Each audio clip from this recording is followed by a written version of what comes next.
이제 제가 이제 생각하기에 공부는 인내심을 테스트하는 이제 하나의 방법인 것 같거든요. 얼마나 잘 견디냐, 그 다음에 있는 문제 해결을 어떻게 할 거냐, 그리고 언제까지 이걸 완수를 할 거냐, 이런 이제 종합적인 것들을 이제 배우는 게 이제 공부라고 생각을 하는데, 요즘 아이들은 이런 불편함들이 어렸을 때 이제 뭐 그 형제자매가 한 명, 두 명 그냥 외동인 경우가 많으니까 불편함을 잘 못 이겨요. 그런 훈련들이 어렸을 때부터 잘 안 돼 있는 경우가 많거든요. 그래서 힘든 상황이 왔을 때 도망가 버립니다. 아니면 포기해 버리든지, 아니면 불신한다든지 이런 경우가 많아요.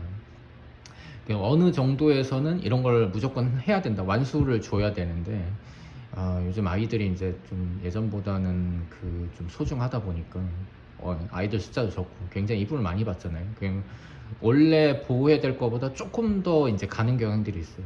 그래서 이제 상담을 하다 보면 아이들은 아무 얘기를 안 하는데 어머님들이 이제 대변을 합니다. 뭐 잘 안 공부가 안 되고 지금 성적이 안 나오니까 그럴 수 있는데, 아이가 뭔가를 해야 되는 경우들이 많아요. 그리고 뭔가 이걸 하면은 100%될 거야, 그렇지 않거든요. 저희가 이제 가르치더라도 아이의 성향과 이런 걸 다 바꾸면서 이렇게 해야 되는데, 짧은 시간 안에 그런 것들이 잘 되지 않아요. 그리고 그렇게 된다고 많은 것들이 바뀌지도 않고, 아이가 어느 정도 바뀌는 거, 제가 이제 해야 될 거, 이런 것들이 완벽하게 이제 분담이 됐을 때 시너지가 아주 극도로 올라가거든요. 근데 습관도 안 고쳐지고 공부 난이도 올라가고 그러면 역효과가 날 수가 있어요. 그래서 그리고 이제 아이가 이제 저희 학원 같은 경우에는 난이도 높은 경우를 많이 합니다. 심학습 위주로 거의 돌아가다 보니까 잘하는 애들이 많아요. 그 학생들로 되고 싶어서 오는 경우들이 있는데, 그걸 뭐 수업 변화점만 갖는다고 그 아이가 그렇게 변화가 되냐?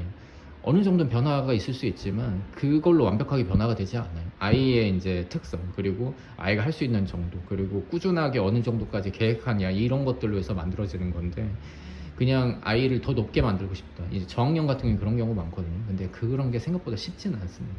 그래서 어느 정도는 지금 객관적인 형태와 그런 환경을 이해를 하고 그 다음에 돼야 돼요. 그리고 아이들 같은 경우 이제 학년이 올라가면 이 학원하고 안 맞는구나, 이런 것들이 많이 있어요. 근데 그것도 어느 정도 맞기도 하고 어느 정도는 안 맞습니다. 왜 그러냐면 난이도가 높은 걸 해야 되는 경우들이 있는데 그걸 못 이겨내고 그 시스템에 이제 동화되지 않는 경우들이 있거든요. 근데 그거를 이제 어떻게 해야 하냐.